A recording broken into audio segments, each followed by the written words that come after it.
En Estados Unidos desaceleró la inflación al productor en agosto por la baja en los precios de la gasolina. El índice de precios al productor, que monitorea los precios que se pagan a productores de bienes y servicios, bajó 0,1% mensual después de bajar 0,4% en julio. Baja que se explica mayormente por una caída en los precios de productos, pero entre ellos casi 13% fue la baja en el costo del combustible. En el caso de los alimentos, bueno, pues estos no se movieron en lo que sería su variación. El costo de los servicios aumentó 0,4%. En su comparación anual, el índice de precios al productor llegó a 8,7%, es la lectura más débil desde agosto de 2021.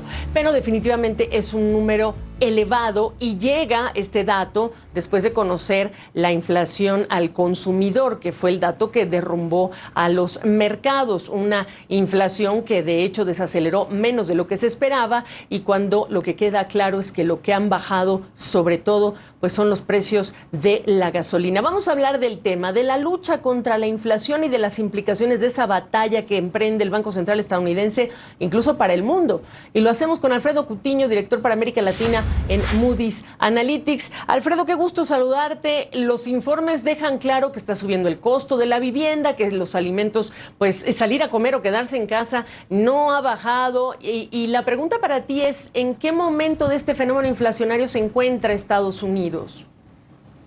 Bueno, yo creo que efectivamente algunos índices, sobre todo los generales, tanto para la inflación al consumidor como al productor, están marcando una tendencia a la baja, pero como bien lo comentas y así lo reflejan los datos, esto se debe mayormente a la reducción en el precio de los combustibles. Hay que recordar que el presidente Biden implementó un programa en donde se dejó de cobrar el impuesto a los combustibles, y eso por supuesto tiene un impacto muy importante en los precios. Sin embargo, cuando vemos la inflación estructural, aquella que elimina los precios volátiles de los combustibles y de algunos alimentos, esa no ha dado señales a la baja, es decir, continúa subiendo. De hecho, la inflación estructural al consumidor subió a 6,3% en agosto, de 5,9% en julio.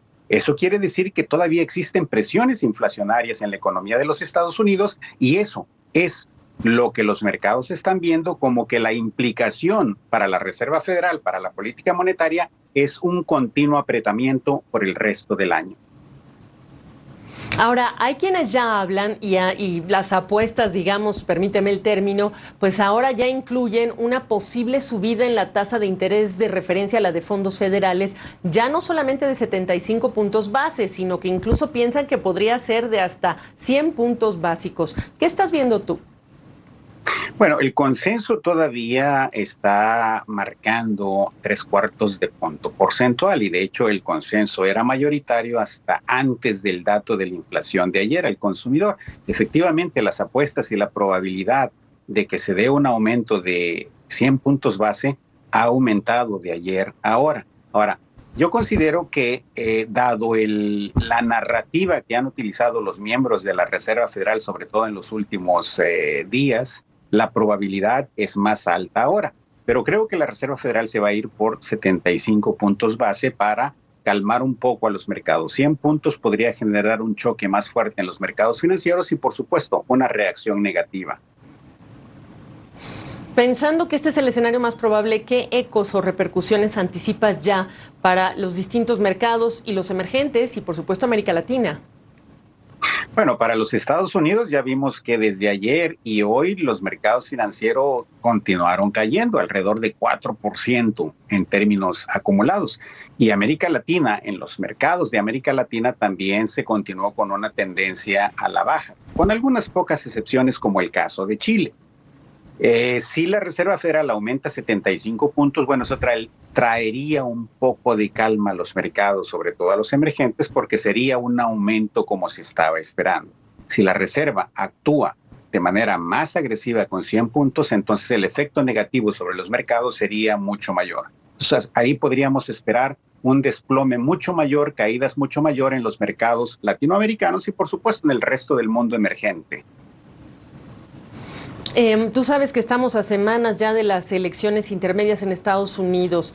El que la inflación esté todavía persistentemente elevada, ¿representa un fracaso de la administración Biden, de lo tardío que entró la Reserva Federal? ¿Cómo lo caracterizarías tú?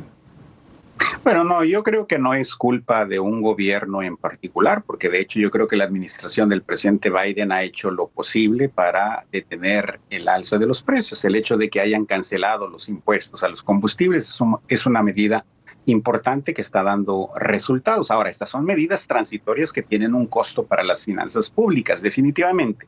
Yo creo que el error que se cometió alrededor del mundo y con muy pocas excepciones es básicamente de los bancos centrales, los cuales se tardaron en reaccionar.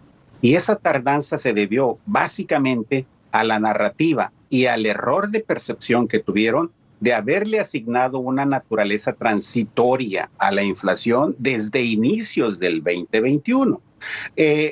Es cierto, se implementó una política muy expansiva de liquidez por parte de los bancos centrales a raíz de la pandemia, pero tuvieron que haber tenido la habilidad de empezar a retirar ese estímulo con anticipación, sobre todo cuando la inflación empezaba a dar señales de ir a la alza. Y eso fue hacia mediados del año pasado y no se dio ese retiro monetario. Yo creo que ahí está el problema principal.